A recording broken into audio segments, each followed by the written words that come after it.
tropicale, symphonie spatiale. L'équipage à force épousant l'exubérance impériale. Fuir les apparences futiles des beautés mécaniques. Pardonner la décadence organique. Sous son écorce impassible, on devine sa lascivité mutine, sa tendresse libertine.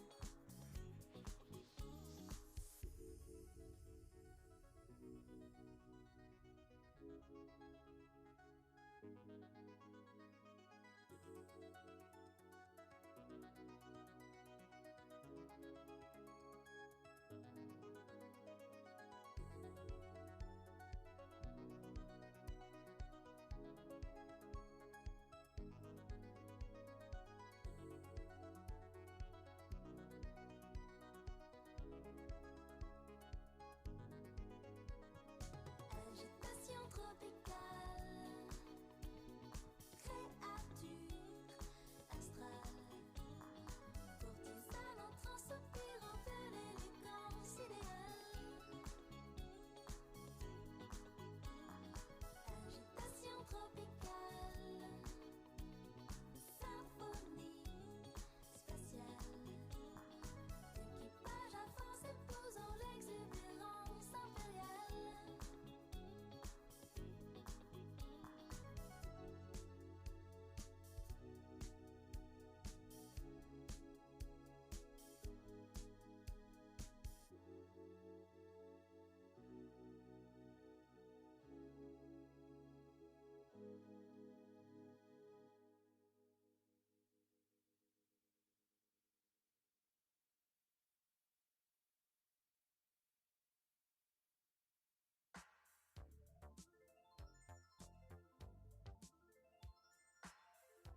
Yes. Good afternoon. I know most of you had lunch, maybe paella, and your stomach is full. You would love to have some siesta. I am sorry to disturb you with a very important subject today. Now I can see no much people are sitting, but for my kind of speech is not the quantity that count, it's the quality. This is why I thank you for being there. Today I'm going to talk to you about some issue about cybersecurity. You know, my name is Aidi Gassan Aidi. I am the president of the International Hotels and Restaurant Association.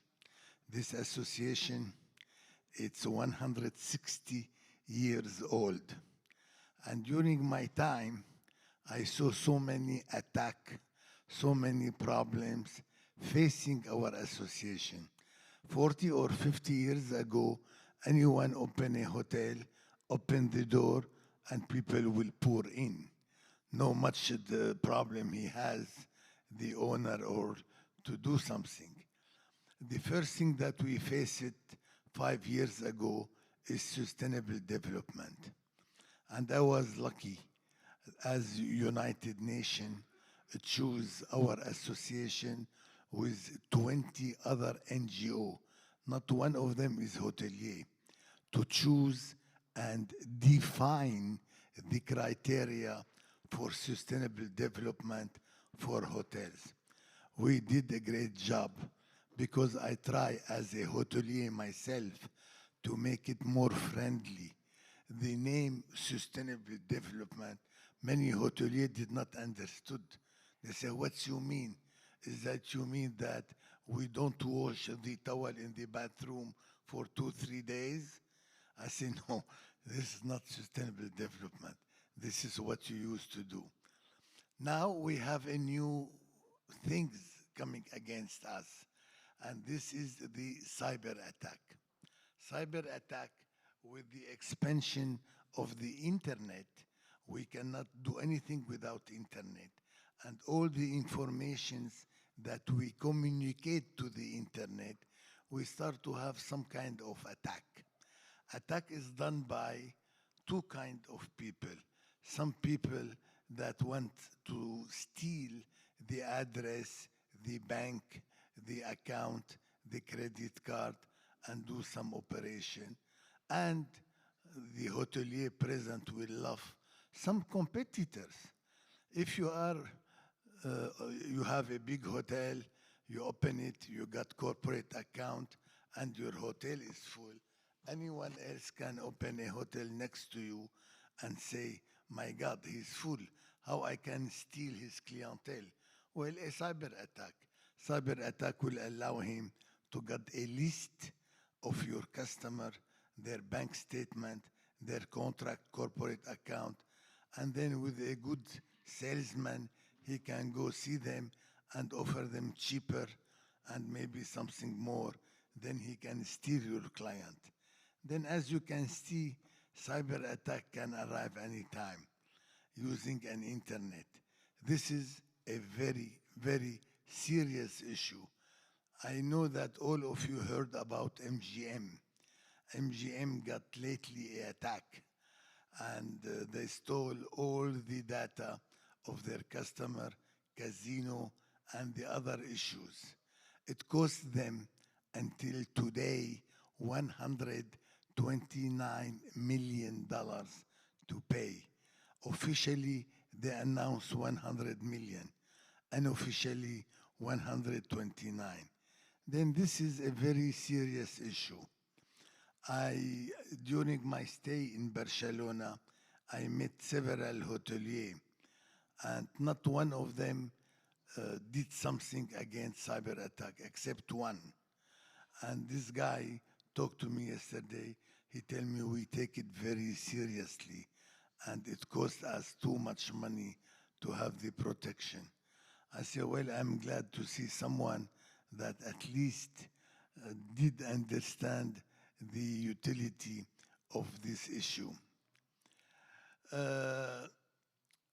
we need to know how. The how is very important. The landscape of the cyber threat is constantly evolving.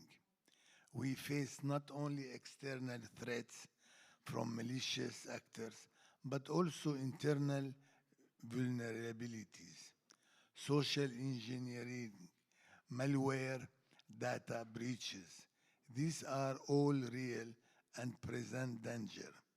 Our response must be equally dynamic. We must invest in state-of-the-art security measures, employee training, and create a culture of vigilance and responsibility across our organization. To just have some fun, our website has been hacked. Website of IHRA has been hacked. But how hacked?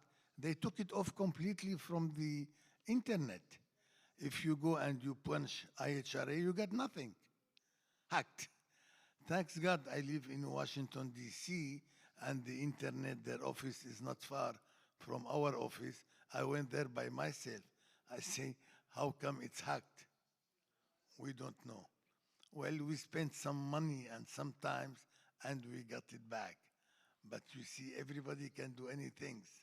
They hacked it because we were talking about cyber attack and the solution for it.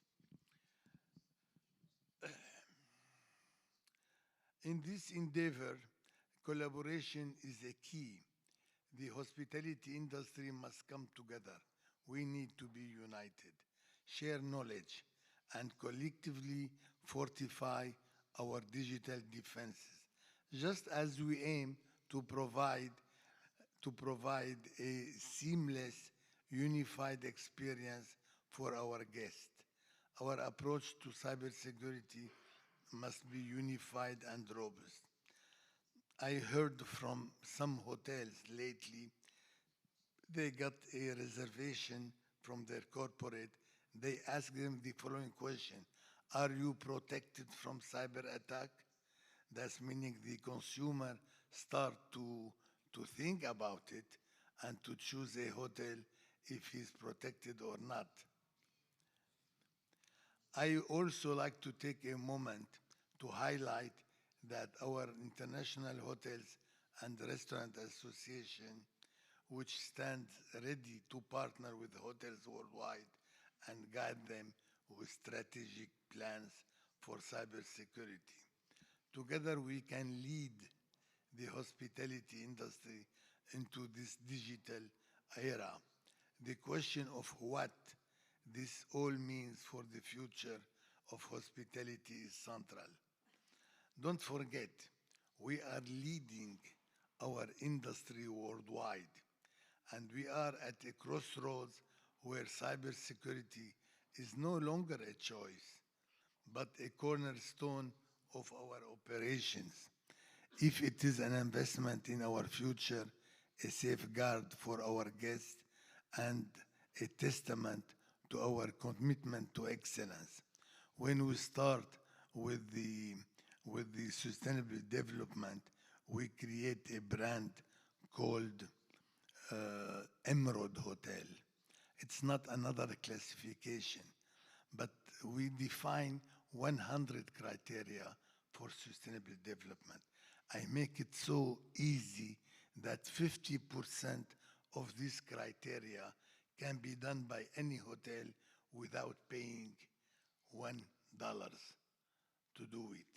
Just to attract the issue, I say to myself, they will start by doing 50 for free, and then slowly but surely they will upgrade. Then at the beginning when I was talking sustainable development, many people did not understood it. They say, can you give us another name? I said, they don't have another name. It's sustainability, sustainable development. That's why it came with the idea of Emerald Hotel. If they do the first 50 criteria for free, they will get one emerald. If they do between 50 to 75, they will get 2 emerald, and top of the 75, they will get 3 emerald. And now the hotel see customer calling them, how many emerald you have? Are you sustainable development? Are you a green hotelier? Are you an emerald hotels? And how many you have? And that's why I hope that cybersecurity will become a very important issue for the choice of the consumers in the future.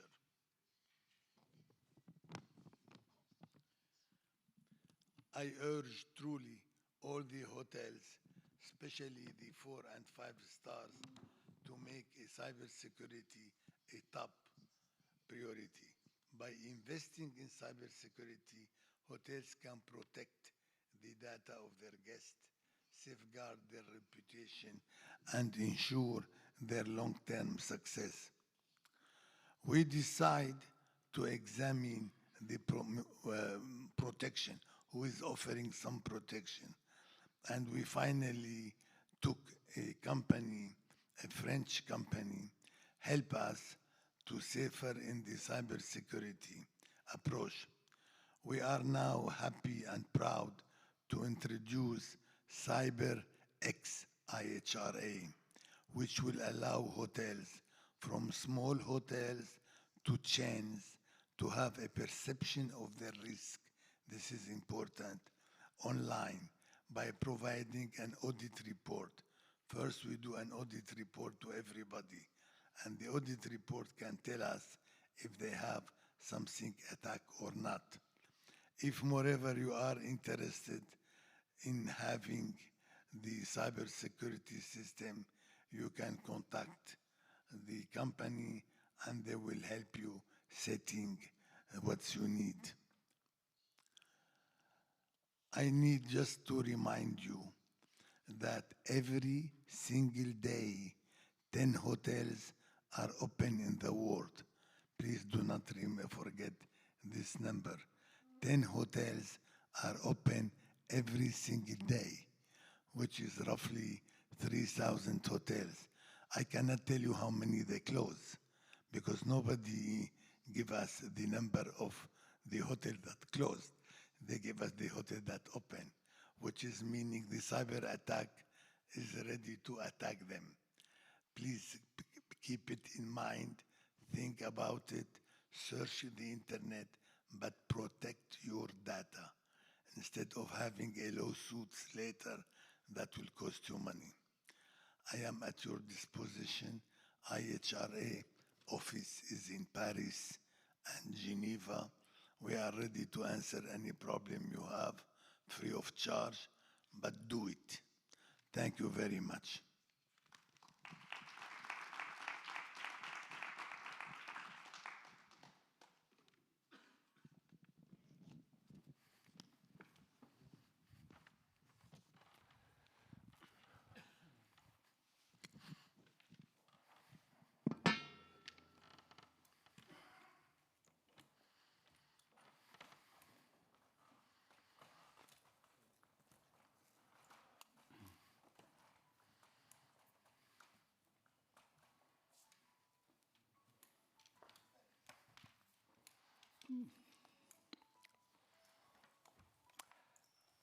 Very good afternoon.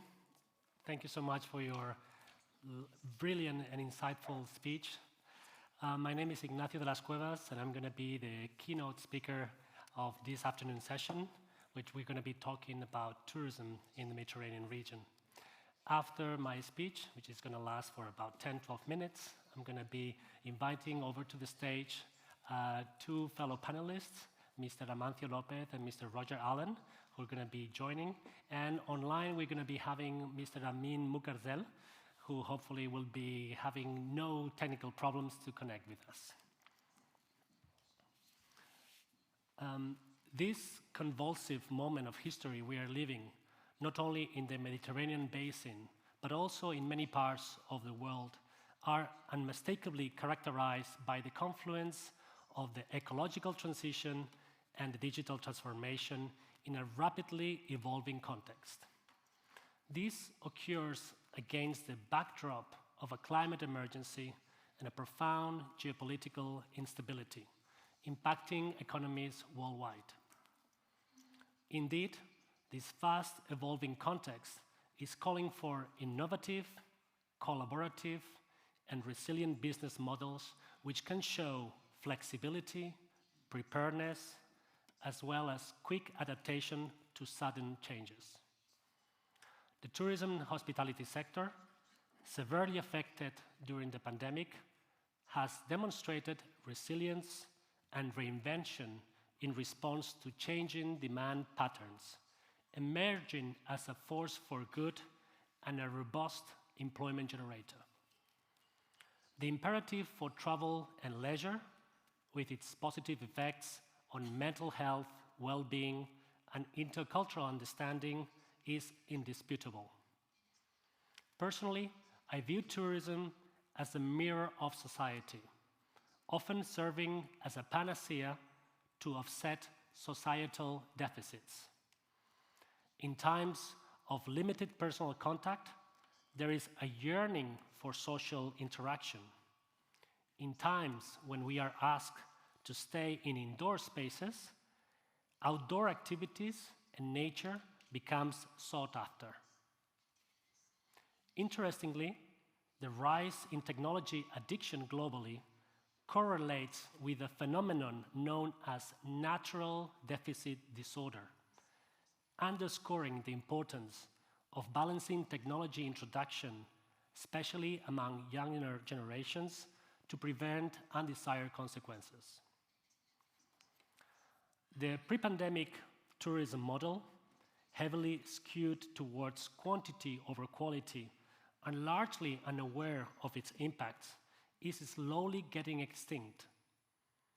Today, driven by new technologies and access to data, we are more mindful of interdependence and collateral effects across fellow world citizens, even if they are thousands of kilometers apart. As a curiosity, did you know that 1 out of 5 breaths we take, we inhale oxygen produced in the Amazon? In recent years, tourism professionals and decision makers globally have embraced concepts like decarbonization, circularity, artificial intelligence, and big data, marking a significant shift in how we operate business. Although still in its early stages, many tourism businesses are leaning towards social sustainability, transitioning from a customer-centric to a host local community approach. At the European level, initiatives such as the Transition Pathway for Tourism and the Palma Declaration reflect the commitment of the EU member states to ensure the environmental, economic, and social sustainability of tourism, which is often criticized or put under scrutiny. In the words of Mr. Zibun, the clear path forward involves promoting cooperation and coordination in the Mediterranean tourism market, creating a sector prepared for climate change and aligned with the United Nations Development Sustainable Goals. For certain urban destinations, striving to be recognized as smart tourism destinations in the Mediterranean, technology is no longer a barrier.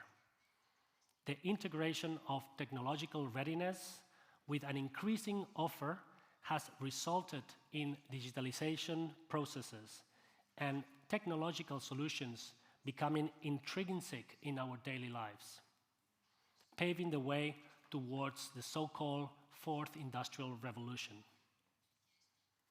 Technologies like the AI, International Artificial Intelligence, IoT, Internet of Things, blockchain, big data, once conceptualizations are now within our reach, offering tangible and scalable solutions unimaginable just a decade ago. Looking ahead, experts foresee 2024 as the year of implementing and democratizing many technological solutions, impacting on mobility, consumption of goods and services, safety, and by default, on social interactions, which constitutes a key element of the tourism experience. In the realm of innovation and governance, two concepts at the forefront in the coming years. Innovation remains the engine of change. However, a continued focus on governance is essential, necessitating collaborating between public and private sectors, involvement of citizens and civil society, and leveraging the knowledge of universities and research centers in what we call the quadruple helix. Returning to the way we consume tourism and emerging trends suggest a global shift towards experiential travel, with holidaymakers favoring nature, foodie, and wellness experiences over conventional sun loungers.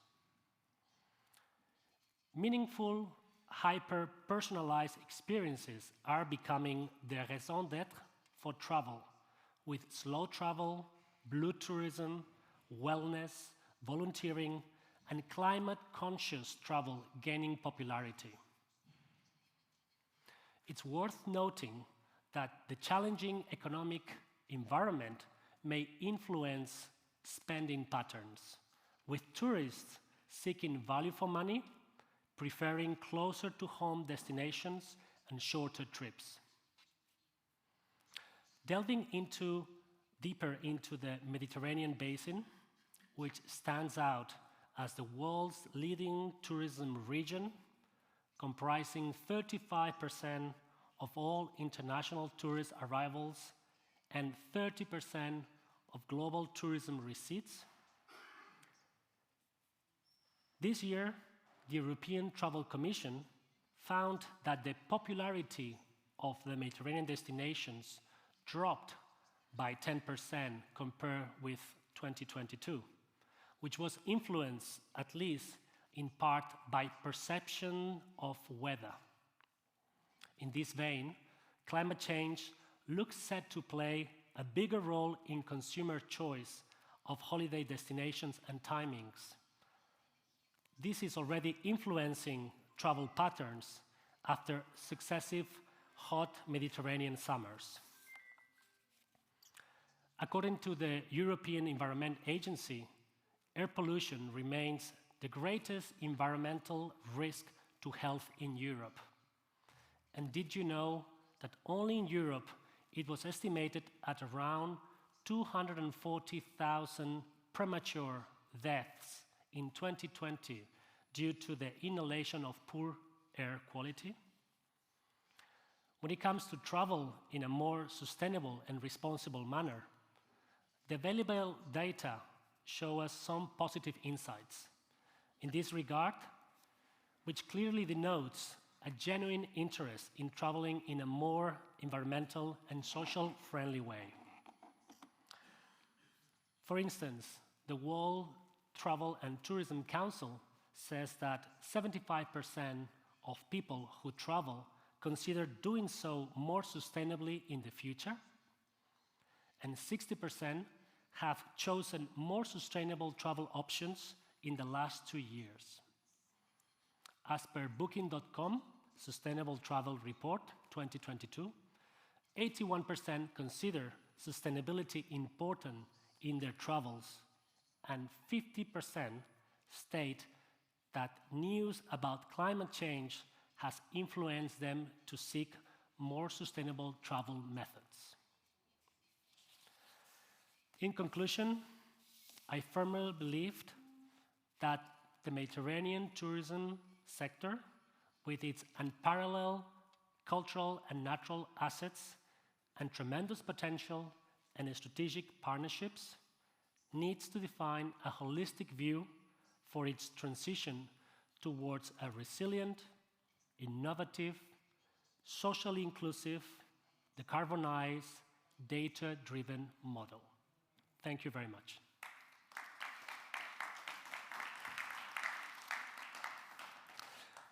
Well, after setting the scene, and I hope it was not too dense, I'd like to call to the stage two panelists. And today it's going to be a very intimate talk because we're going to have two gentlemen sitting down with me and Mr. Amin Mukarzel connecting from Dubai, if I'm not mistaken. So I'm going to start calling to the stage Mr. Amancio López. And if you don't mind coming to the stage, por favor, señor Amancio López. Muchas gracias. Y un aplauso, por favor. Muchas gracias. En medio, por favor. Aquí. Exactamente. O si quiere, en la última silla. ¿Sí? Así estamos más alineados. Perfecto. Y también, and I would like to call to the stage, please, Roger Allen from RLA Global to please join me. Thank you very much. A big applause, please. Thank you. Thank you so much. I guess I'm sitting under my photo just in case the audience get confused. Correct. I'm sorry. Artificial intelligence couldn't do much today. Good. I'm going to sit down with you. Mr. Amin Mukarzel, are you also with us? Yes, I am with you. Wonderful. Thank you. We can see your lovely glasses right now. Just exactly.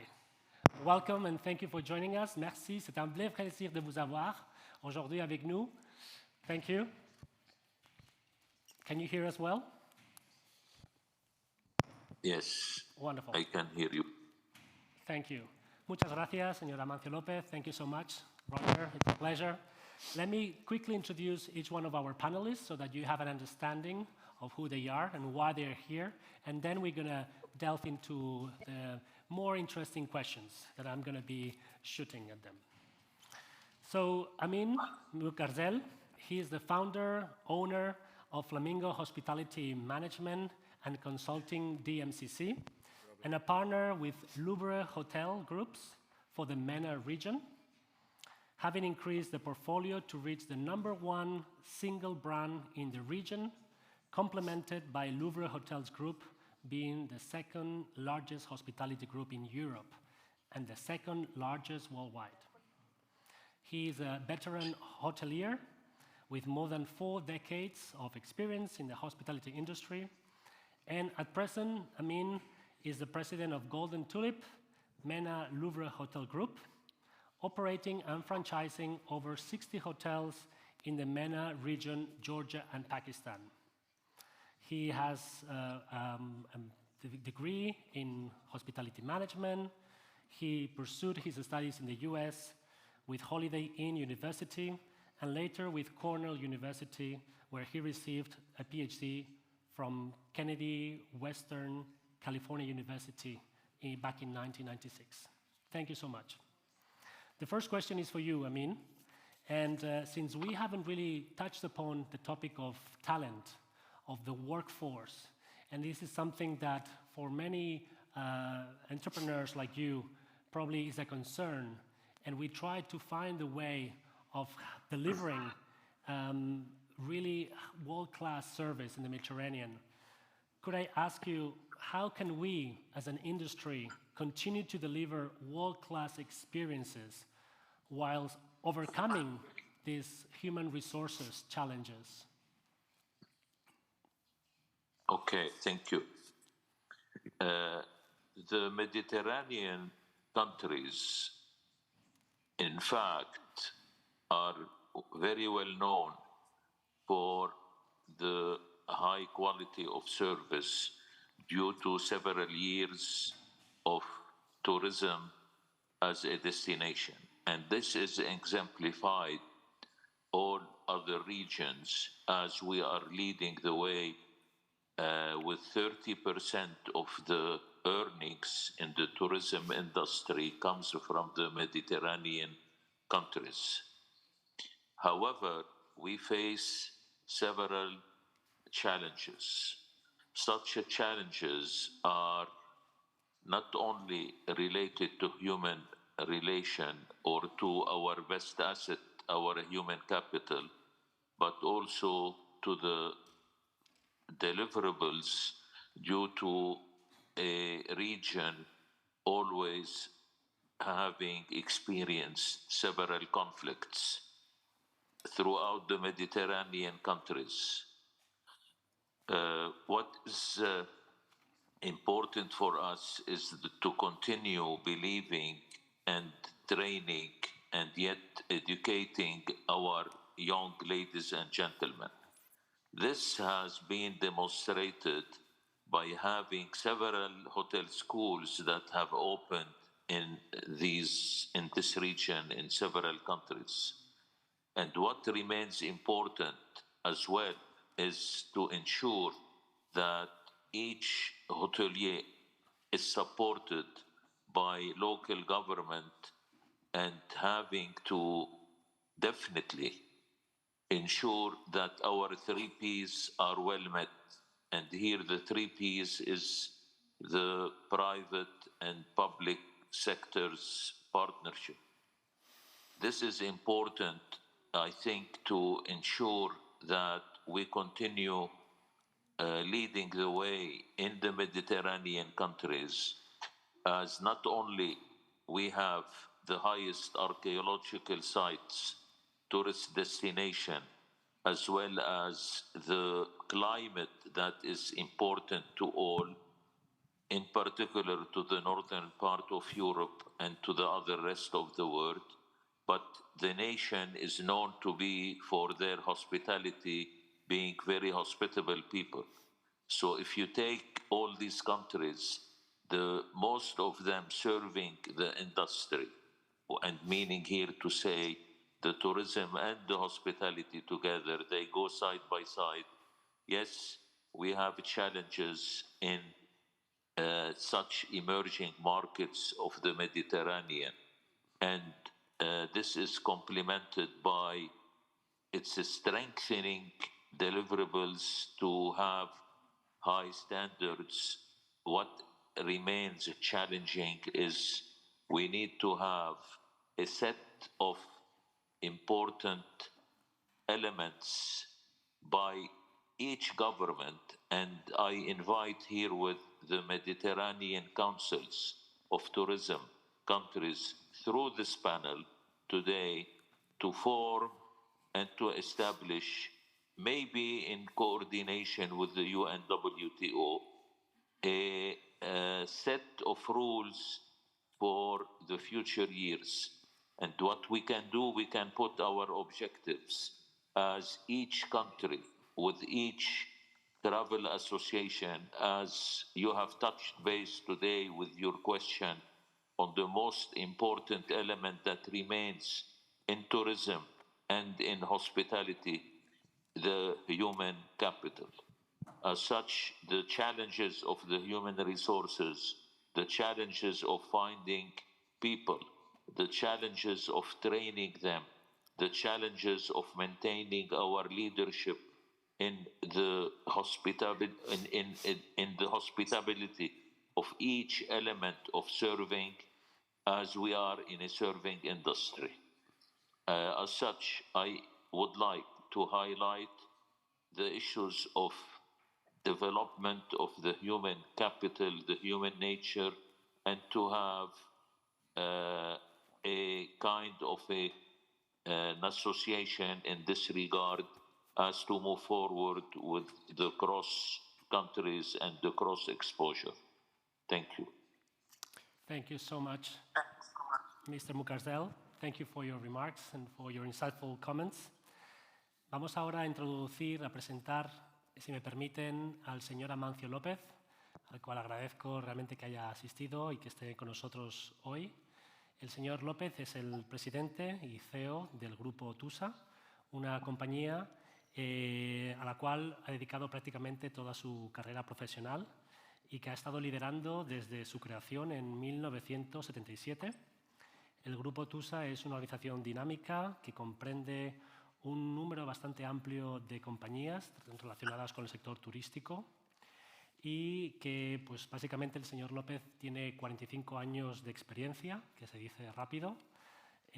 Operan sus hoteles en más de 130 países, si lo digo bien, y tiene un capital humano de 5.000 empleados. En 2022, el revenue al cual alcanzó son 1.2 billones con B de euros Y entre muchas de sus distinciones y puestos actuales, el señor López recibió la medalla al mérito en turismo en el 2013 en la categoría de internacionalización. Es un miembro de la Junta de AENA, miembro también del Consejo Ejecutivo de Tour España y también miembro de la Junta de Gobierno del Gremio de Hotels de Barcelona, si es correcto. Muchas gracias por estar aquí. Me gustaría saber, y creo que al público también le interesaría, conocer un poquito cómo realmente se llega a construir una empresa de este calibre, cómo ha visto sobre todo cambiar, cómo el turismo ha cambiado la fisonomía de un país como España, en el cual ustedes empezaron sus operaciones, y cómo realmente eso ha fomentado una serie de progreso y de desarrollo en el país. Pues muchas gracias por la invitación. Efectivamente, hace 45 años que inicié este proyecto. No es que sea muy mayor, es que empecé muy joven. Y he visto una evolución que considero muy importante. Cuando oigo todos los desafíos de los Objetivos de Desarrollo Sostenible, especialmente del cambio climático, los cuales no me cuestiono para nada, pero sí que hay algo que con frecuencia se obvia, o se olvida, o no se nombra, o no se tiene en cuenta, que es el desarrollo también social, económico, social y humano. Yo creo que el turismo ha contribuido de una forma absolutamente determinante a algo que no podemos olvidar. Hace 70 años, los países del sur de Europa, del Mediterráneo, yo voy a hablar del norte del Mediterráneo porque es el que conozco mejor, no me atrevo a hablar del sur porque no lo conozco suficientemente para tener un criterio y una opinión, eran países de emigrantes, como lo pueden ser los del Magreb actualmente. Los portugueses, los españoles, los italianos del sur, los griegos eran emigrantes por toda Europa. Eran países pobres, donde había miseria.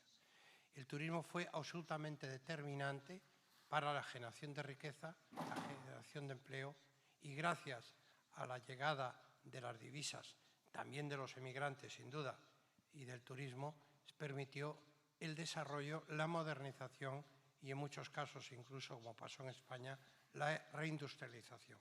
Ese es un factor que no debemos olvidar porque cuando hablamos también del turismo debemos pensar en ese objetivo de desarrollo sostenible que es el económico y, en consecuencia, que es el social.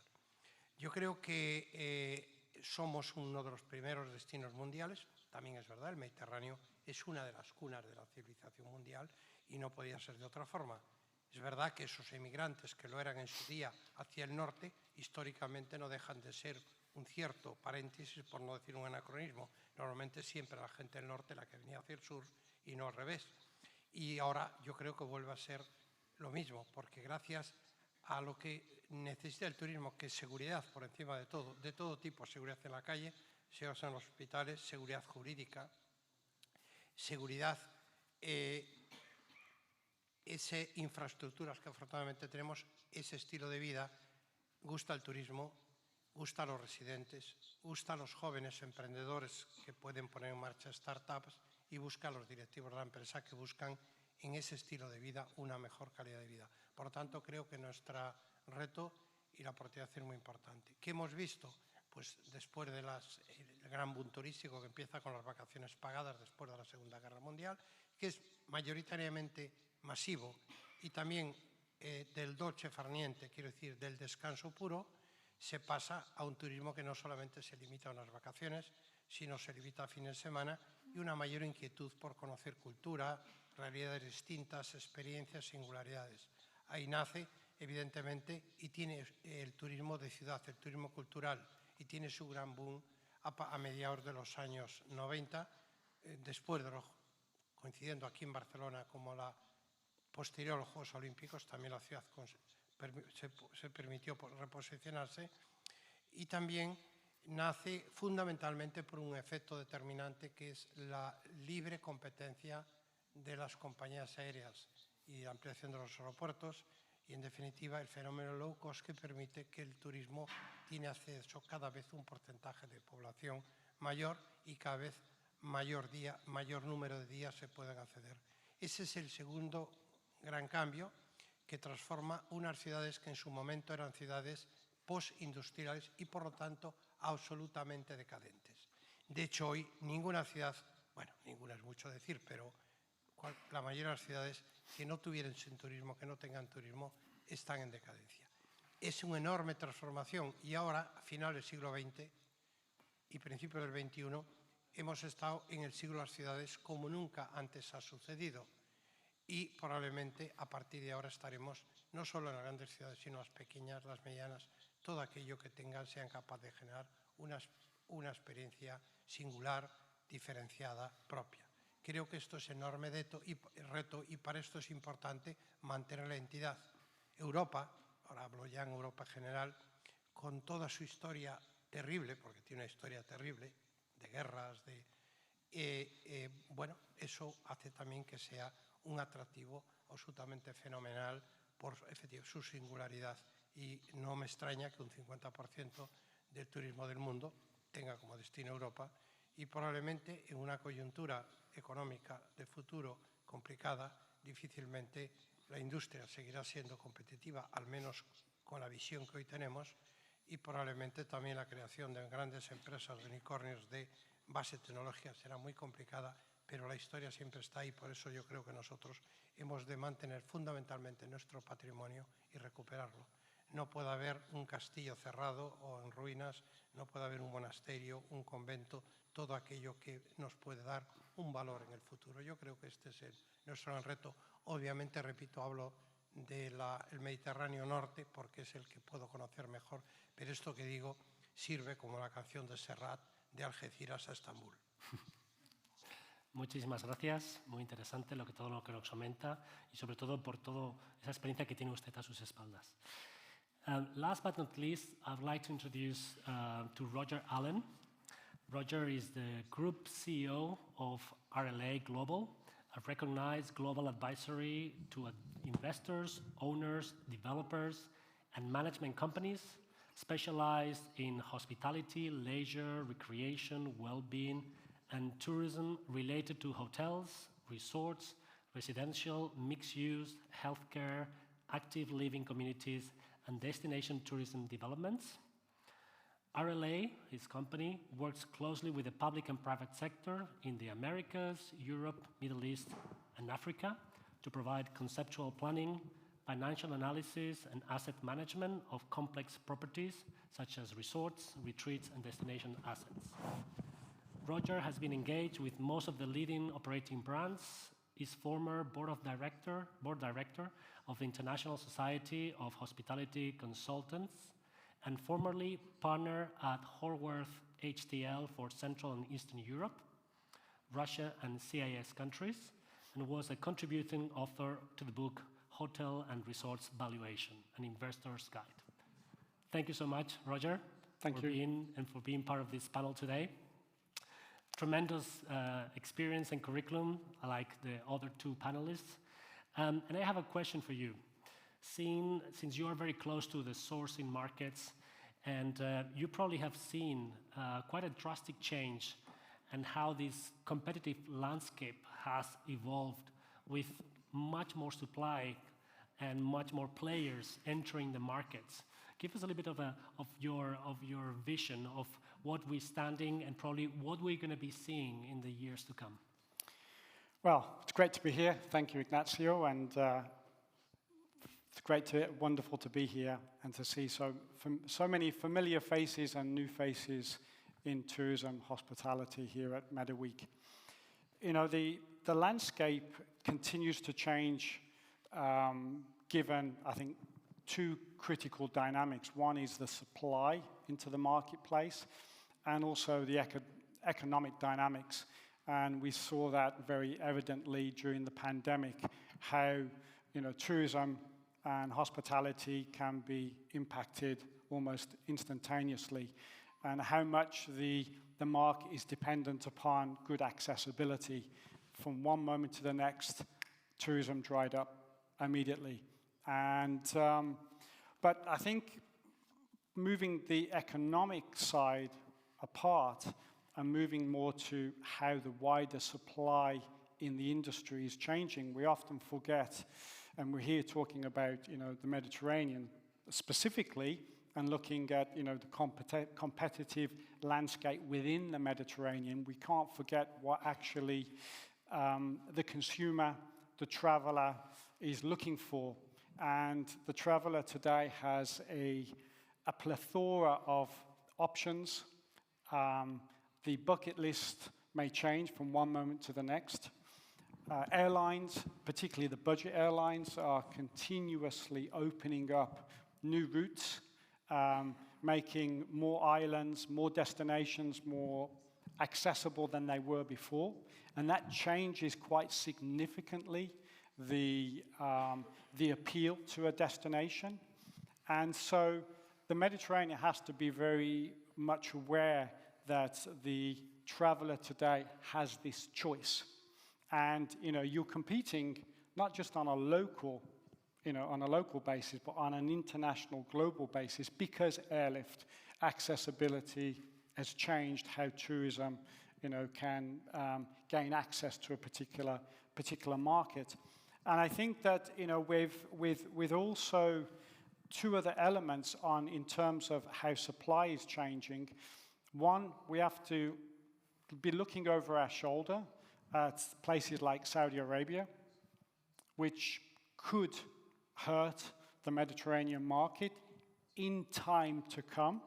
Yes, it's not going to happen tomorrow, but within the next decade, that supply into the marketplace and the appeal that they will have will change, the supply appeal within the Mediterranean with a similar product. Yeah, not necessarily culturalized around the Mediterranean appeal, but again, it's feeding into the supply.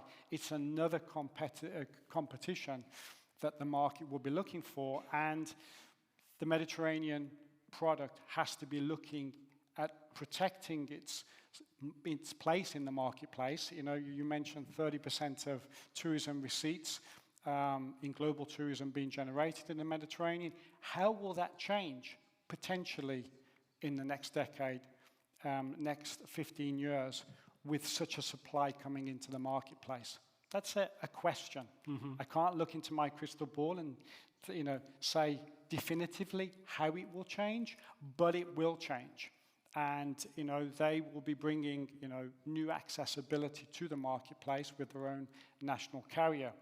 So that, for me, I think is something that we have to be aware of. I also think that we often forget about serving our own local markets as well, because I think one thing that's lingering from the pandemic period is the serving local markets and neighboring markets, because people have got the bug for traveling by car within their own market or to neighboring markets, and we often forget that and how we appeal to them.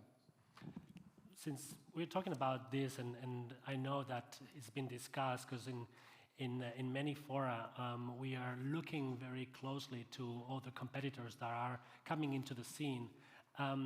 What could be maybe for Mediterranean nations a little bit the comparative advantage towards other benchmarking destinations that are kind of coming into play, and where could really make sure that we foster and we strengthen those assets that we have? I think we've got to definitely reinforce the cultural heritage, and this was mentioned, by my fellow panel member here, that the cultural heritage has to be preserved, because that's what always creates the uniqueness in any particular marketplace. And if we're talking about experiential, we cannot forget about that. Mm-hmm. Number one. Number two, I think that the climate environment is changing how people travel. I think the summers are getting hotter, but to the benefit of places like the Mediterranean, you've got the shoulder season that's getting longer, and I think that's got to be tapped into, in a big way, because travelers are getting an appeal for traveling during that period because climate's more favorable, but also flights travel costs also become more affordable during that period of time. So that's something to tap into, most definitely. And it definitely, I think it's a win-win for everybody because it extends the season. You get more tourism dispersal throughout the year. That's also another point of discussion with other fellow colleagues living in Northern Europe, which basically were not that afraid of global warming, right? Or global boiling, as we may say now, because of how the season was being extended and how they were receiving many more tourists than before. Thank you so much, Roger. Going back to Mr. Mukarsel, Amin, and a topic that I raised during my keynote is about the importance of collaboration, yeah? And not only collaboration, but also cooperation among various stakeholders, because of the value chain of tourism is sometimes very, very complex and sometimes very atomized, very fragmented. But how important, according to your experience, is collaboration and precisely cooperation among all these stakeholders in ensuring the recovery and long-term sustainability of the tourism sector in the Mediterranean? With the cooperation and collaboration, I would like to add also complementing. So the countries do not have in the Mediterranean necessary all the drivers and all the motivation of the various tourism. So some countries collaborate, some countries cooperate within their council, but what is important is how we can complement and promote the destination.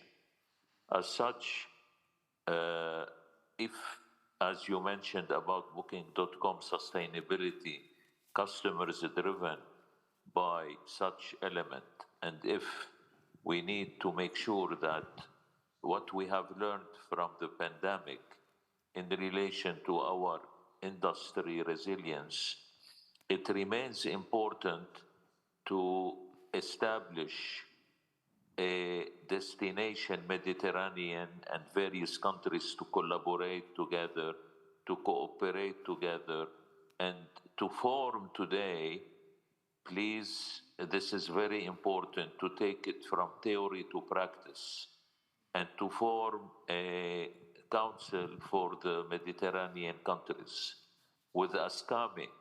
And as we talk about tourism, and the tourism earning is one of the most important GDP drivers for many countries, as the previous speakers mentioned, from tourism to airline, from airline to climate, from climate to human being, and to make sure that now we have a longer period for holidays, and people today, with the change of pattern of travel, change also in terms of patronizing our hotels, not only in the region, but also, as mentioned, throughout the new countries. Look what happened last summer. We held for the first time the World Cup in Doha during the season, and that has driven many motives to talk about tourism, and basically airlines and destination, and then tourism as well as hospitality patronage. So as such, cooperation and collaboration, we as a leading hotel chain in the region, and in particular in the MENA region, so the Middle East and the countries have to regulate better and better, so we need to have proper regulation also to cooperate in relation to the immigrants. Immigrants today, they hurt all countries, and in particular Europe. And what about the Mediterranean immigrants to the other shores, from the eastern shores of the Mediterranean to the western shores of the Mediterranean? So governments have to have a resolution in this regard, and we should formulate such resolution to serve the nations and to collaborate together by establishing rules and regulations. Also, the collaboration goes beyond that. It goes beyond regulations to have a classification, and the classification to be accepted by most of the hotels. As for hotels in the Mediterranean, we know that many hoteliers are family hotels and are family owned and family operated. And then some of them become seasonal. And as mentioned earlier, how many opens, if 10 hotels open every day in the world, how many hotels open every day in the Mediterranean shore, from pension all the way to resorts and to latest state of the art of hotels. So government, again, I would really support to form an association, and we can help in this regard by participating and by forming an association or the Mediterranean League of Hotelier and Tourism as they go side by side. We have seen not only the budget airline strengthening their positioning, but also other airlines that have mushroomed in the last 15, 20 years throughout the region. And this is an important mean of travel, mean of tourism to support our earnings in the Mediterranean countries. You know, I am Lebanese and I come from one of the countries that our CPI is counting always on tourism earning and on travel, and we have been also catering to the world for all tourism. We have helped all the region in this regard by our coexistence as a nation in tourism. So I invite, and this is a very important element of collaboration, cooperation, what these countries can complement to each others by what you cannot offer, I can offer in my country, and what I cannot offer in my country, it is offered in another country. And I urge herewith to have this important element addressed.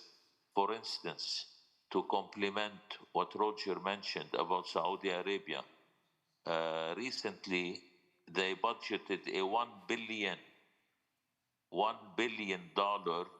to build a hotel school. And for the 2030 drive of what Mohammed bin Salman is aiming to have, not only as a holistic or as a religious destination, but also as a tourist destination. So it is very important in the Mediterranean, as it is a very old destination, to maintain its leadership. We need to have our initiatives and be innovative in this regard. Thank you. And for the hard times to come, we can definitely have a proactive approach once this association is formed. Thank you so much. Thank you, Mr. Mukarzel. Thank you for your very valuable remarks. Ignacio, Yes. Just a comment and a question, and maybe actually be relevant. I'm throwing my pen at you. Thank you. Welcome. Because in terms of pipeline, Spain, up until September of this year, according to STR data, they have more than 30,000 rooms, which is the highest new rooms coming into the inventory in the whole of Europe. Put that into perspective, Italy have less than 10,000. So that's a lot of new rooms coming into the marketplace without talking about Saudi. Now, on the other side, the first question that you posed is the challenge of HR, human resource. Where are they going to come from?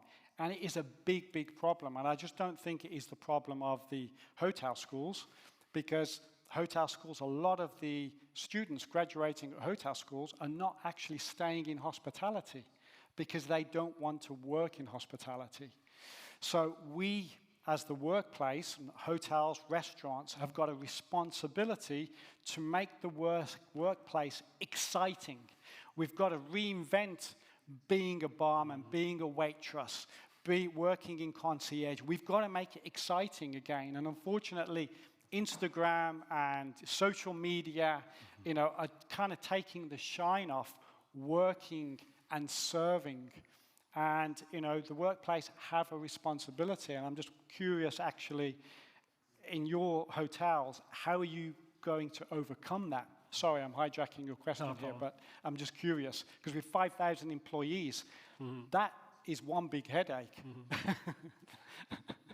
Lo que comentaba, ¿no?, el señor Allen sobre esa necesidad a veces de hacer el sector turístico un sector atractivo para sobre todo las nuevas generaciones, ¿no?, que hay una necesidad imperiosa de tener pues, una masa, un capital humano ya informado y que le interese y que sea un poquito, que se lo tome en serio y que disfrute en el sector, ¿no? Porque a veces, pues, por todas las precariedades y por todos a veces esos niveles salariales muy inferiores, cuesta, ¿no?, a muchas empresas. Es el caso en el suyo, que tienen 5.000 empleados.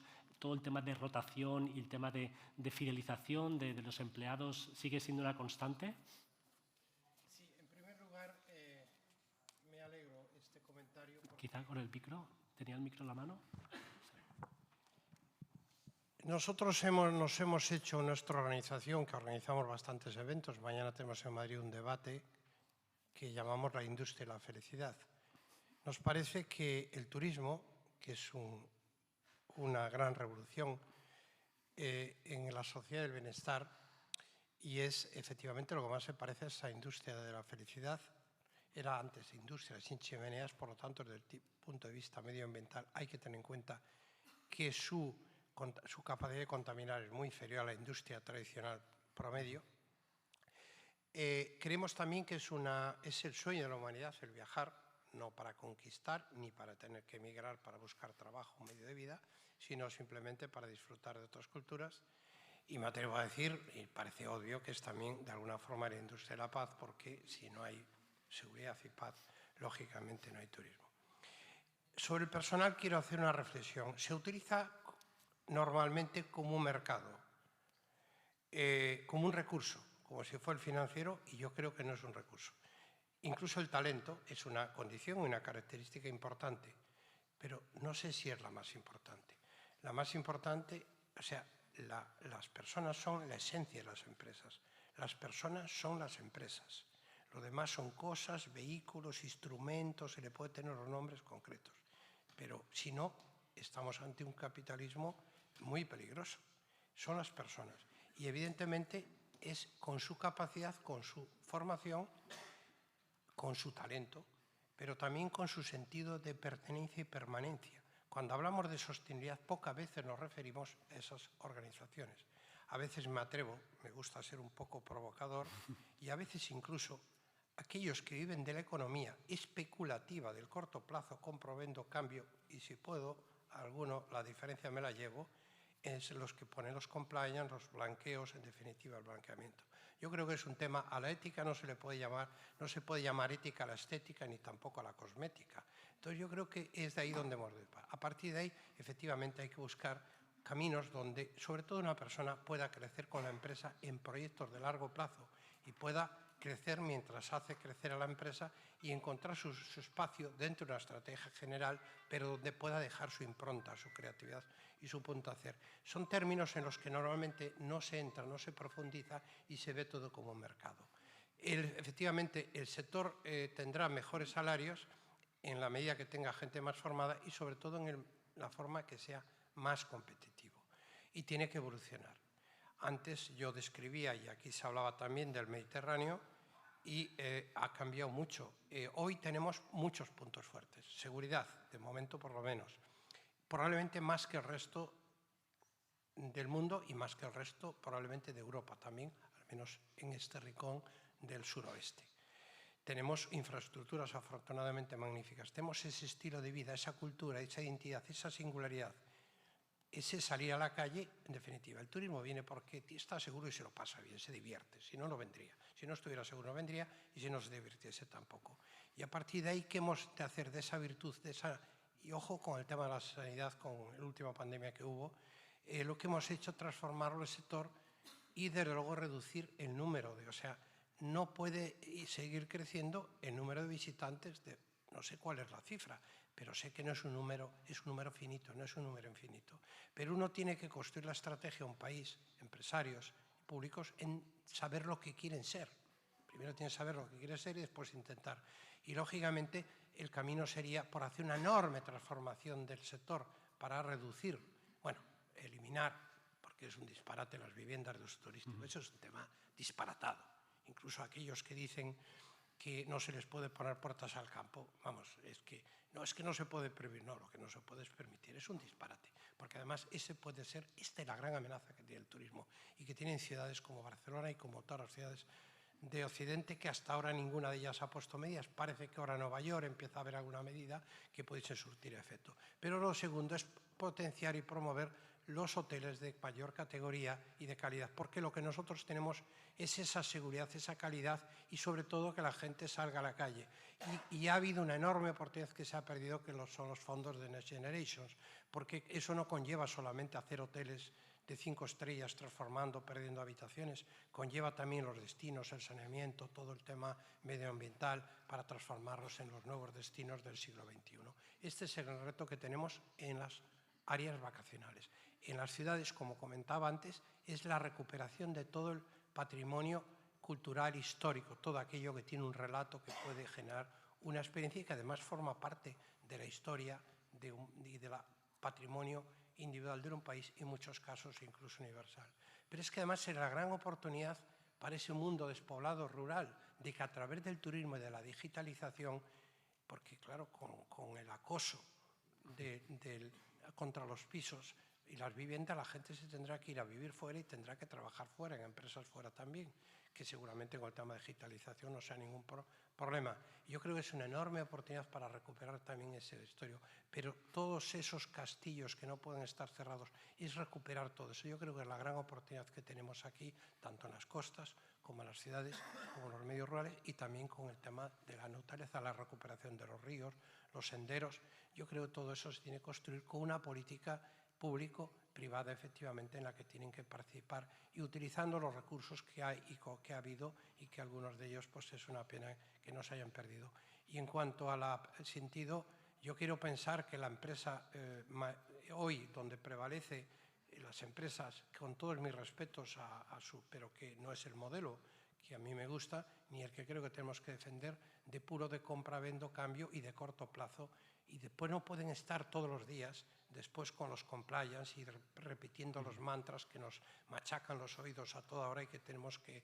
No, la sostenibilidad también desde el punto de vista económico es crear una expectativa de futuro a las personas, que pueda llamar cada uno donde quiera, que una empresa pueda permitir que cada persona haga su camino en la medida en que sea posible. Yo creo que ese es el gran reto y efectivamente, y después formar los equipos yo tengo una experiencia muy afortunada, que es un pequeño pueblo donde yo nací, pues fui capaz de crear un centro allí de becarios cuando en el 2012, cuando había más de 5 millones de parados, de gente que la única condición era haber acabado los estudios y no haber trabajado nunca. En la provincia de Lugo. Y hoy una parte de los directivos de la empresa pues han salido de allí con 30 y pico años, están algunos llevando el mercado asiático, otro el americano, otro tal, y se crea desde abajo, pero sobre todo se crea un sentimiento de pertenencia, de orgulloso de formar parte de algo que más allá del crecimiento económico merece la pena defender. Y eso no se hace con los mantras, ni con los compliance, ni con repitiendo los mismos de siempre, sino con convicciones. Estupendo.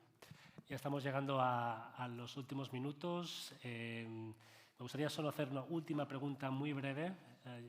We are getting to the end of the panel, but Roger, I would like just to since we are reaching, slowly but surely getting to the end of 2023, what are your expectations for 2024?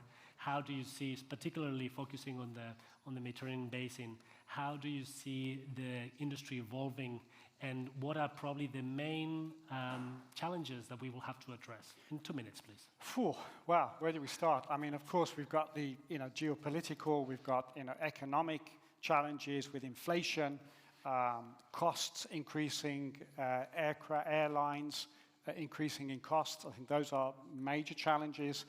We also have, I think, in 2023, we've seen a kind of a pickup in the travel market. This is kind of the post-pandemic effect and impact. And I think we're going to see a lot of the mid-market start to tighten their belts and really think about travel in 2024. And I think that's, if you're a mid-market product in tourism, you're really going to have to start thinking ahead of how you're catering to that market. Luxury will continue to be a success, I think. I think we're going to see, but on the hindsight there, we've seen a huge increase in US travelers. The longest long-haul flight demand has been the strongest out of the US.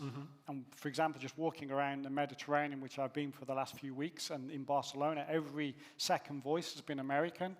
So they're big spenders, and so we're going to see that continue in 2024. I would expect we're going to see China come back.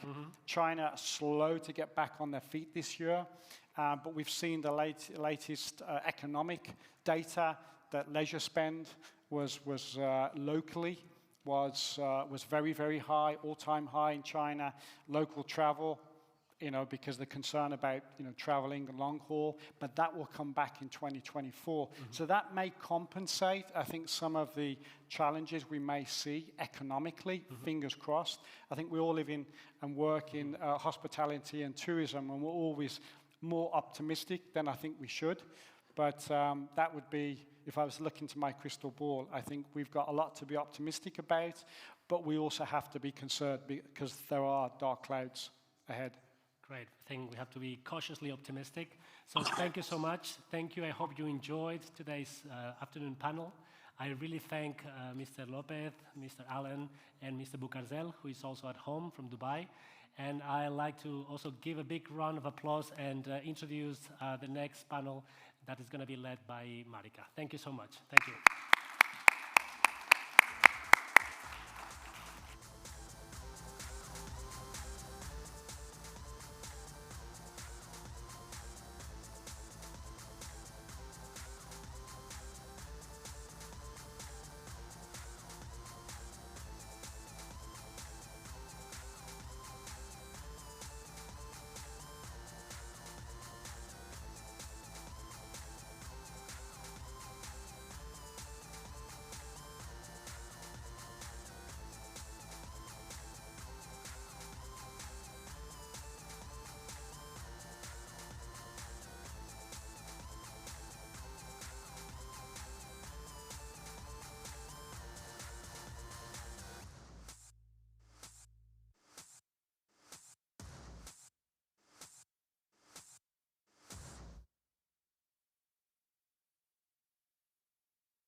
Yeah, thank you.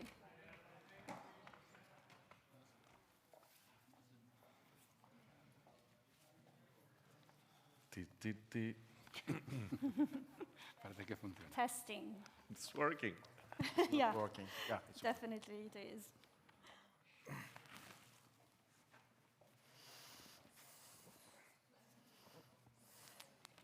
very strange. Yeah. I don't like that here. It's going to disappear. So let's put. Perhaps I can just move a little bit because I don't see you. Okay.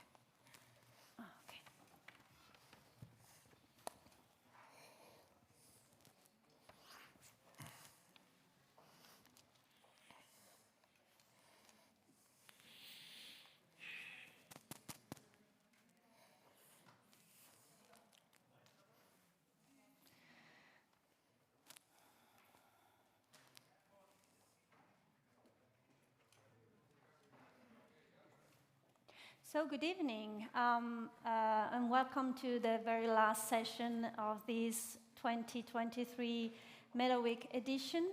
So we will be talking through something different from the recent panel. So we will be talking about the cruise industry sector, and in particular about a few specific, challenges that the sector is coping right now in terms of recovering from the pandemic, looking ahead of the new trends, including digitalization, for instance, and we will be also talking through about labor skill shortages and this kind of stuff. We will have to squeeze a little bit because of time constraint, so with no further ado, I'm introducing myself. My name is Marika Mazzi-Bohem. I'm the Innovation Strategy Director at X23, the Innovation Bakery. Together with me, I have three very distinguished panelists, and I am quickly introducing them short away. So Alfredo Serrano, CEO, Cruising Line International Association. He had a broad professional experience in the cruise industry since 2002, when he left the industrial sector after having worked in different multinational companies. Alfredo held the position of managing director at the Spanish cruise line Iberojet Cruceros, a division of the Iberostar Group.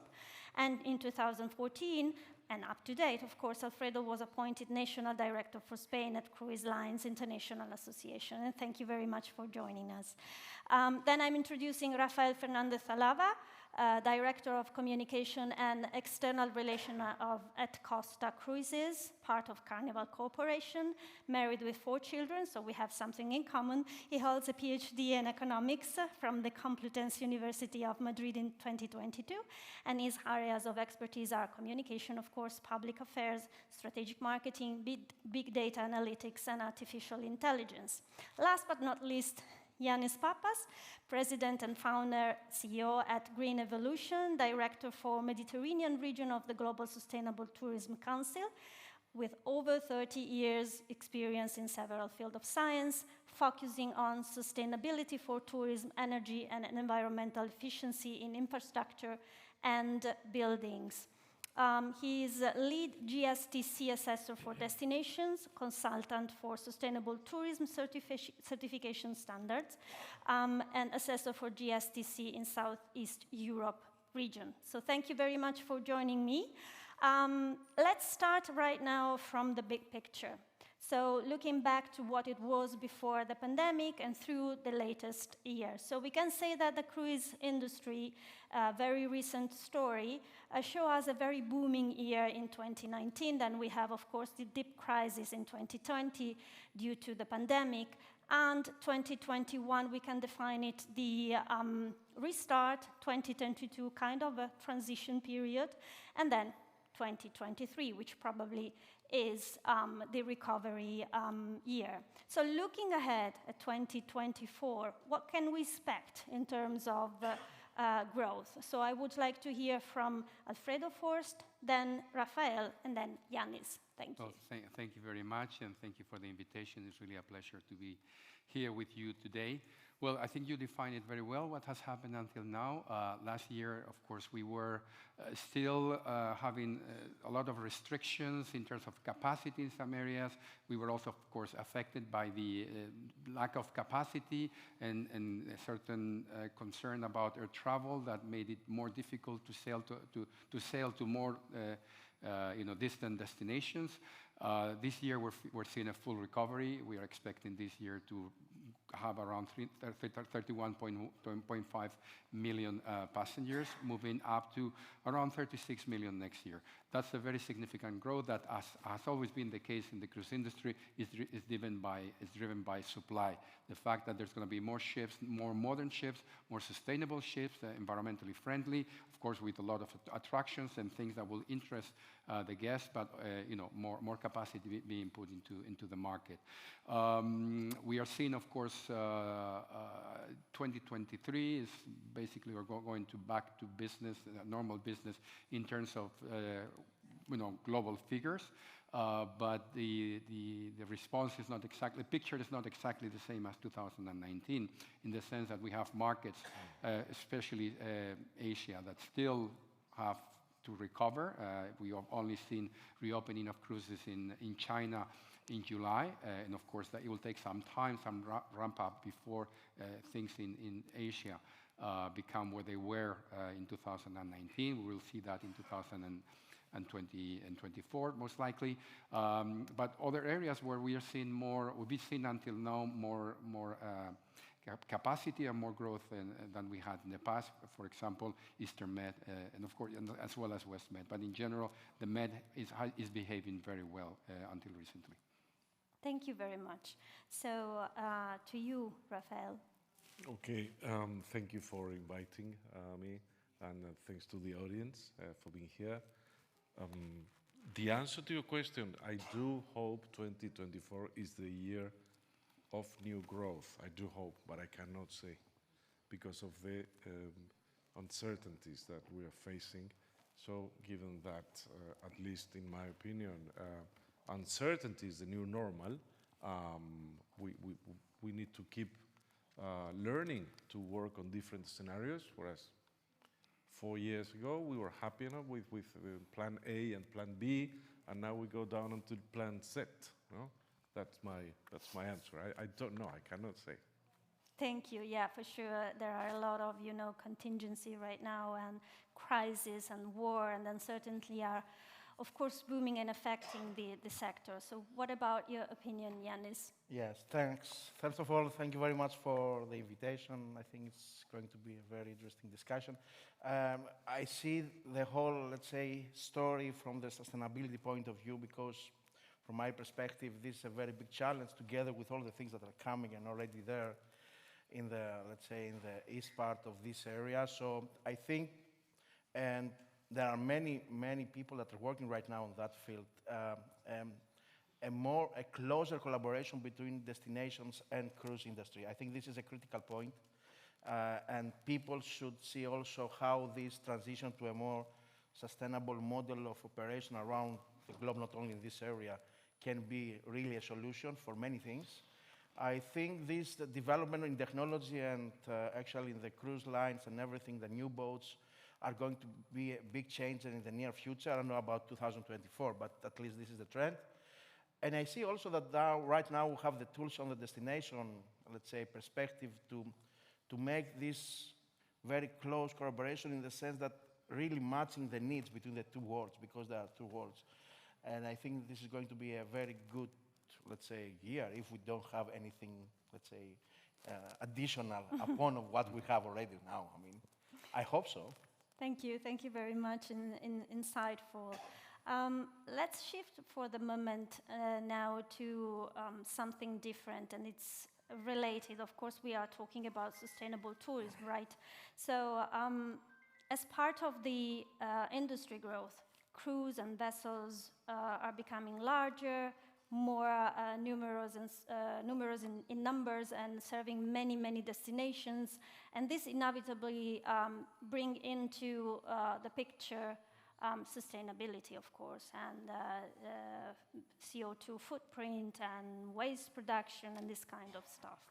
So mitigating this kind of impacts is becoming pressing on one side and demanding at the same time from the customer, but not only the customers.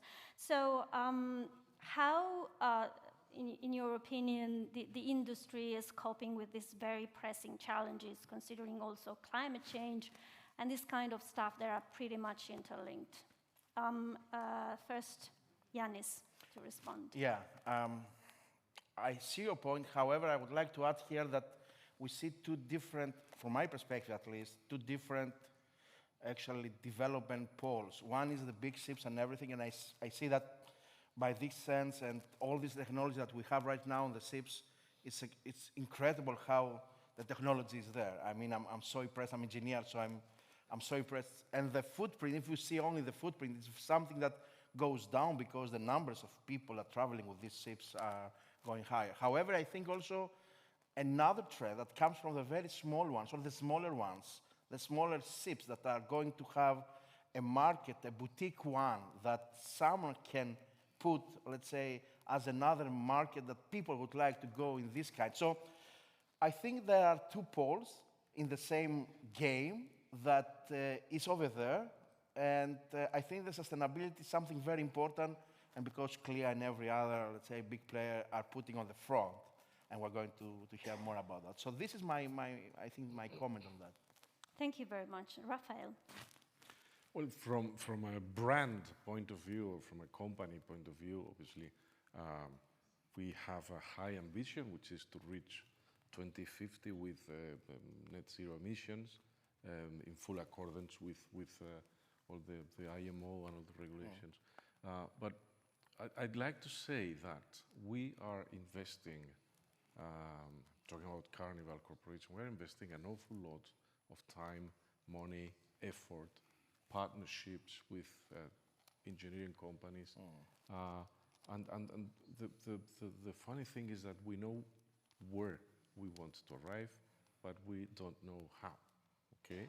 And I think it's honest to say so, because we are still experiencing with a number of propulsion alternatives. Technology is where it is.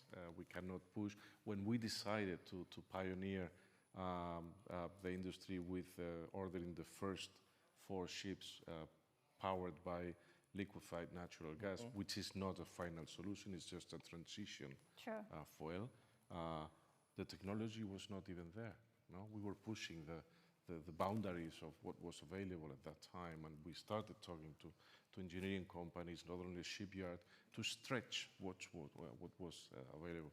So, in short, the answer is we have this ambition, we will get there, but we need to work even more than ever in partnerships with people, academia, universities, engineering companies. And what about the voice of the stakeholders and all the other, members of your organizations? Yeah.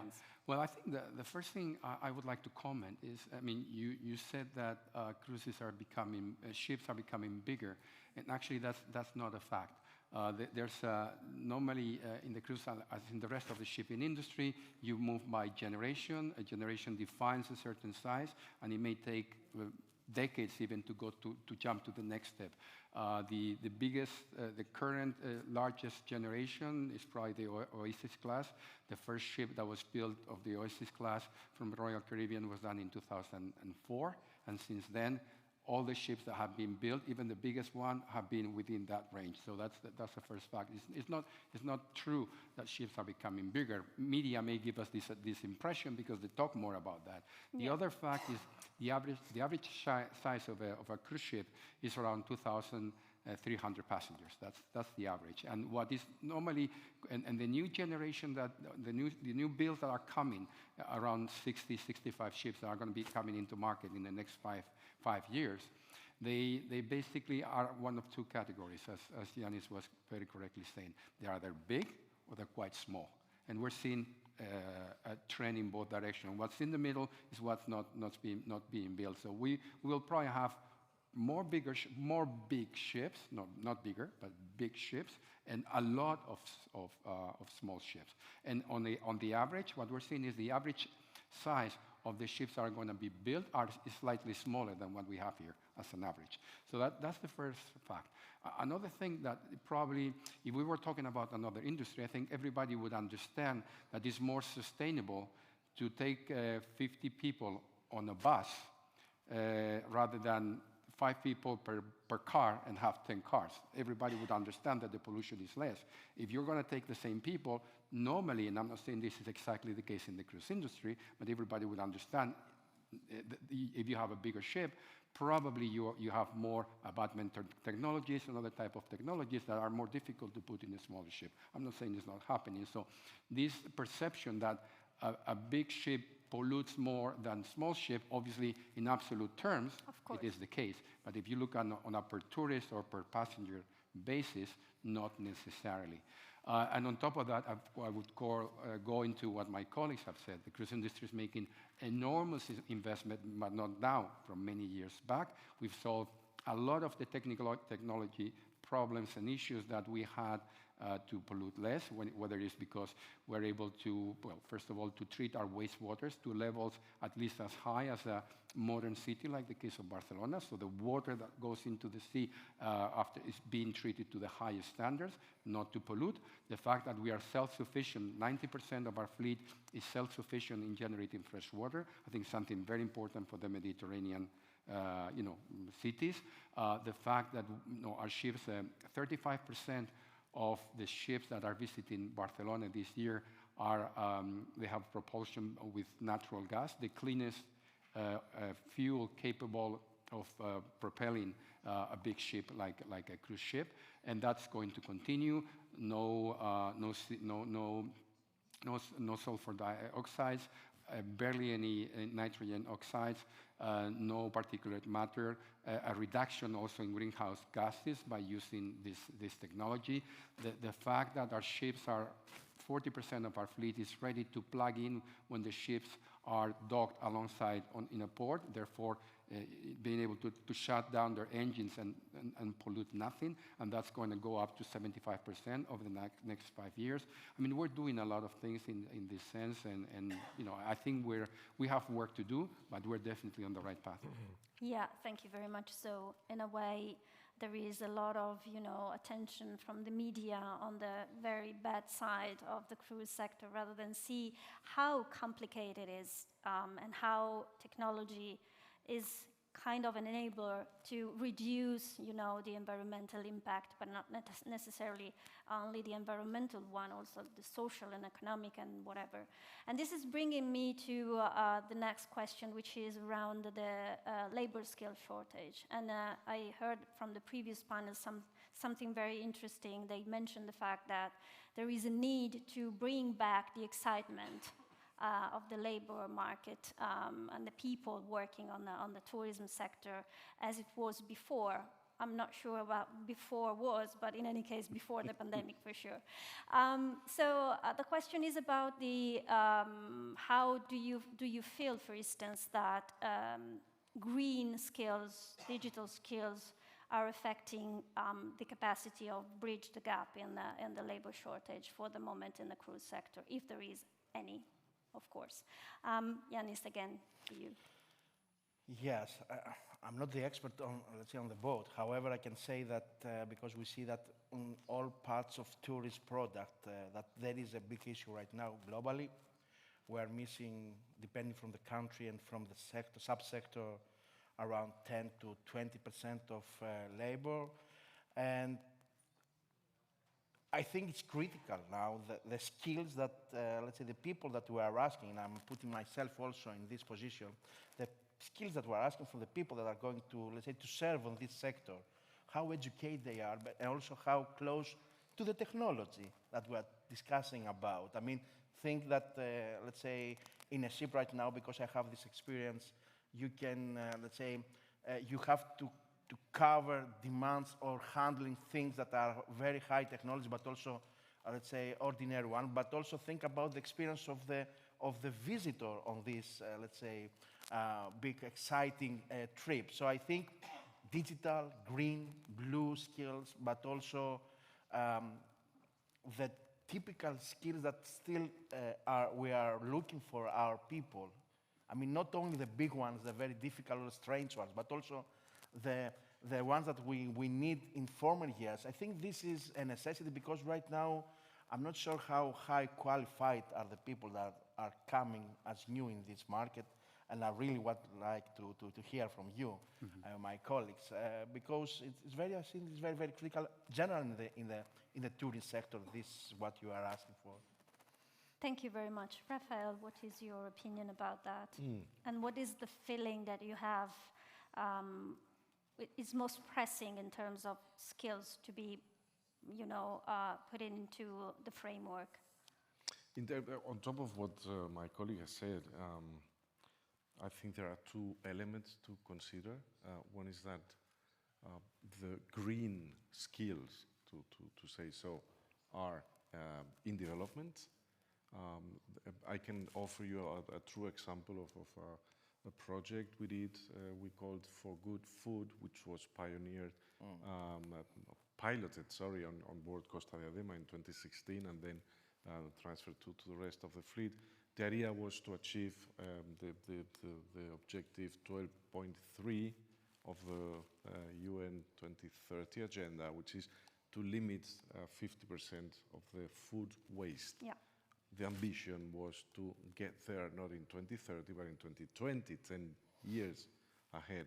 One of the things we put in place, of course, training all the crew, was to place a weight, digital weight, in the bottom of every bin on every kitchen with every chef, so that they became aware of the amount of kilos of food waste they were producing, no? And how they could be a bit more careful, perhaps, in peeling a potato, a carrot, a bit thinner, to avoid. And then we gave consumers, without telling them, smaller dishes so that they would not fill them with loads of food, but a bit less, no? And the thing worked, but the response, this is why I'm telling the true example, the response of the crew was amazing. And they wanted to know a lot more on different techniques to reduce waste or reduce pollution or reduce whatever it was from their perspective. The other thing to finish is that I believe the digital skills, which are perhaps one of the most important things now, they are given by the generation. So if a 20-year-old worker will be a lot better equipped in digital equipment than myself, for instance, no? So that's something that we can bank on. And the final thing is, to me, something that we will face in the coming years, which is we need to train our crew how to manage the younger generations, which is formed by people for which immediateness is the name of the game. So they will not wait 8 seconds for a web page to download. They will not wait 5 seconds for a song to start sounding on Spotify. They will not wait 5 seconds. So how can they wait when they are trying to get assistance on the ship? No, we need to deal with that.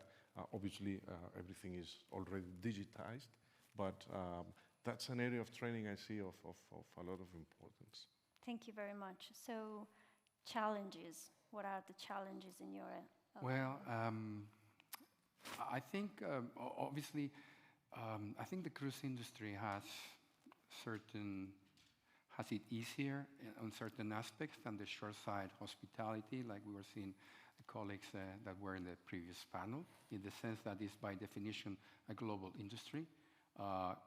The recruitment is doesn't necessarily need to happen on a given country or in a given geographic area, this has allowed the cruise industry to really identify source markets from where to find our crew, our workers, our seafarers.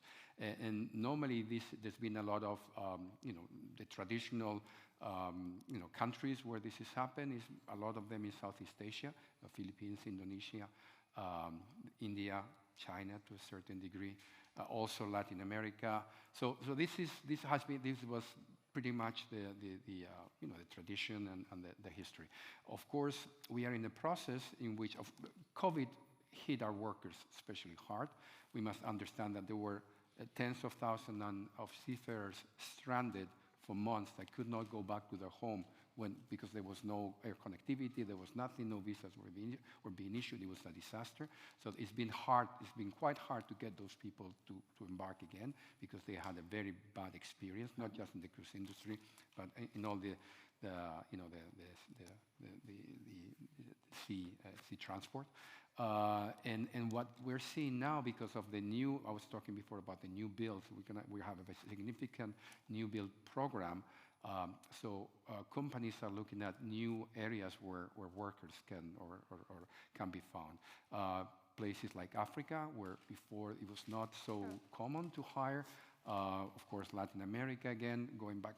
So there's a significant effort trying to identify other areas, which is, it provides. I think it's a very good story. Going in places where sometimes it's very difficult to find a job locally, to come on board a cruise ship, to be trained, to see the world, and then maybe after a few years go back to your home country.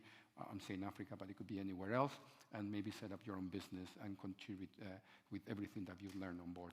So this is a big challenge, but I think, again, we have a history of coping with those challenges. Wonderful, thank you very much. And so I would like to jump directly to the last question, which is bringing in the customers. The customer experience, because we talk about trends, we talked about challenges, skills, digitalization, sustainability, footprint. So what about the customer? And in terms also of guest expectations, in particular when we talk about young generations, so when we talk about millennials, which are not that young now, but in particular Generation Z, for instance, they have a completely way of understanding the travel experience when it comes in particular to the cruise sector. We are seeing a lot of increasing demand from that kind of generation, which is combining a digital experience so important. You were referring a few minutes ago, but at the same time they are pretty much environmental conscious. So this is also important and interesting for me in particular as a coordinator of a EU project, which is dealing with the future of the cruise sector, and we are trying to combine these two very different ways of the experience on board and off board. So what is your opinion in particular when it comes to this new kind of product and customer experience? And I give you the floor to Rafael, if I remember correctly. Yeah.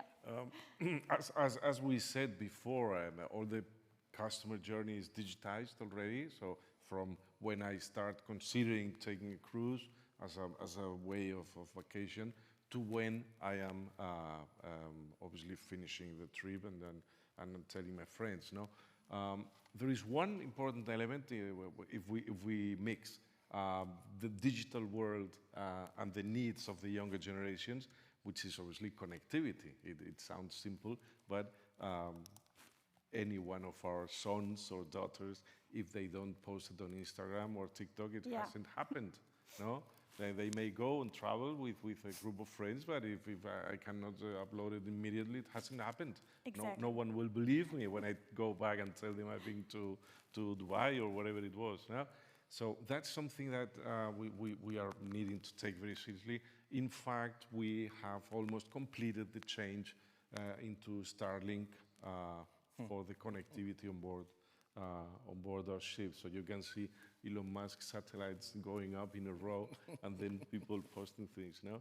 That's one very important element. The second element to me, also very important, is that the younger the consumer, the more he or she wants to enrich themselves during holidays. So they want experiences. They no longer want to say, I've done Dubai, I've done Ireland, I've done the best castles in Germany. They want an experience. So they are transferring from seeing something to being part of something. So that's the new era of, for instance, the Shorex, the new excursions we are looking at developing, which are a lot more immersive. Sometimes we will start seeing social with excursions with a social intention. So how about out of a 6-hour excursion, land excursion, you devote 2 to community work? So think, for instance, some islands in Hawaii that having suffered a tremendous fire. Some ports are even closed. How about rebuilding those sites for a couple of hours and then enjoying the rest of the islands? No? We will start seeing some of that with younger generations. Thank you very much. So in a way, it's a trend, and we can call it a very way of consuming, if the word is not very good, tourism in a smartest way. Smart meaning combining digital and sustainability. So what's your opinion, Yanis? Yes, I am. He took my ideas, but anyway. So I think, I think smartness combining sustainability and digital is the answer. From my perspective, I can say something more about that. I think this is the golden, let's say, key to connect the full experience with all these tools, abilities, technological solutions, but they have to feel. And they would like to feel, and they would like to do that also not only on the boat, but also on the destination, to go there, be part of the locals, and feel like a local in the 6 hours, 3 hours, whatever is going to be that.